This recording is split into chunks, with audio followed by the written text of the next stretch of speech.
దైవమ దత్తాత్రేయ ప్రసాదమున కలిగిన పుత్రుడు ఏమయ్యను ధర్మములకు తపస్సులకు దానములకు ఫలమేమీ లేదా దీనవత్సల మమ్మల్ని రక్షింపు కాపాడుగాక అని పరిధములుగా దత్తాత్రేయుల వారిని ప్రార్థించారు. అతనికి ఓదారి ఇంటి చెబుతున్నాడు, నీకు దుఃఖములకు హుండాసురుడు నీ బాలుని తన మానశక్తితో అపహరించను, ఆ బాలుని సంహరింపవితరించను. కానీ దైవయోగముల అతని ప్రయత్నములు విఫలమయ్యను. ఆ రాక్షసుని సంహరించి భార్యా సమేతుడి క్షేమముగా రాగలడు, ఎంత మాత్రము విచారంపగును అని చెప్పి ఆ దంపతులు నారదుని వాక్యమును విని దుఃఖము వినకుండా దత్తాత్రేయుల వారి పూజ భక్తిచే నిరంతరము గడుపుతూ ఉండేవారు.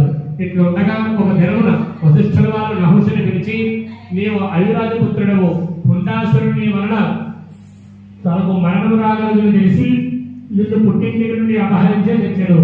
కానీ దైవ అనుగ్రహం చే నీవు ఆపద నుండి రక్షింపబడి మా ఆశ్రమముకు రాగలివి. నీవు క్షత్రియుడు, హుండాసురునితో యుద్ధము చేసి సంహరింపు. దత్తాత్రేయుడు నిన్ను మహర్షులు ఆశీర్వదించరి. అదే సమయమున దేవేంద్ర తన రథంలో మాత్రమే సాధనిచ్చి నహుషుని నిమిత్తము పంపెను. దేవతలందరూ వారి ఆయుధములతో నహుషునికి సహాయులే ఏం తెచ్చిరి.